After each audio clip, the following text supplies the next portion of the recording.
And now to a developing story. The U.S. bracing for Iran's next move as the nation ends 3 days of mourning for a top military general. An estimated 1 million people filled the streets of Tehran Monday for a public funeral procession calling for revenge. CBS 4's Natalie Brand is live at the White House. Natalie, we understand there was a Department of Defense letter making its way around social media this afternoon, and now the Pentagon is commenting?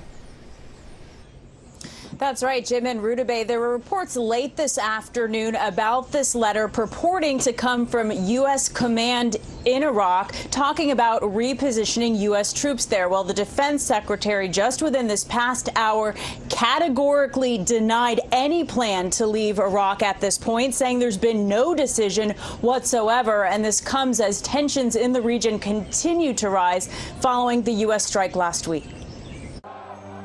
Hundreds of thousands of Iranians surrounded the vehicle carrying the casket of General Qasem Soleimani, vowing to retaliate against the U.S. for killing the military commander. President Trump told Rush Limbaugh Soleimani should have been taken out a long time ago. We had a shot at it and we took him out. And we're a lot safer now because of it. Now, we'll see what happens. We'll see what the response is, if any. With the period of mourning for Soleimani ending, a U.S. defense official tells CBS News the next 24 to 36 hours could reveal whether Iran intends to make good on its threats.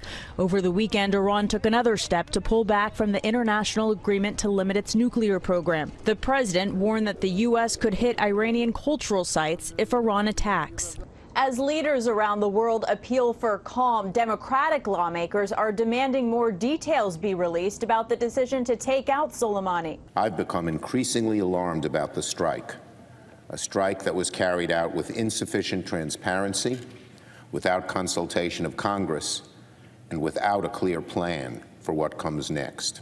Senate Minority Leader Chuck Schumer and Senator Bob Menendez of New Jersey sent this letter to President Trump asking him to immediately declassify the administration's reasoning for last week's airstrike. Can we not at least wait until we know the facts?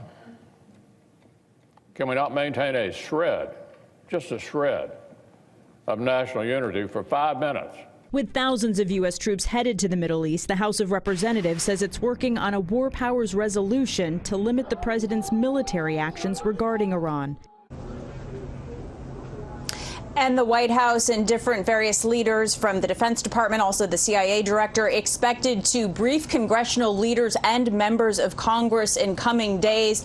As you've heard, lawmakers remain extremely divided on this topic. In a new tweet this afternoon, Senator Marco Rubio said that, future military action depends entirely on what Iran decides to do first. If they or their proxies attack or get ready to attack Americans, the U.S. must and will respond. Rudabeh? Thank you very much for that live report.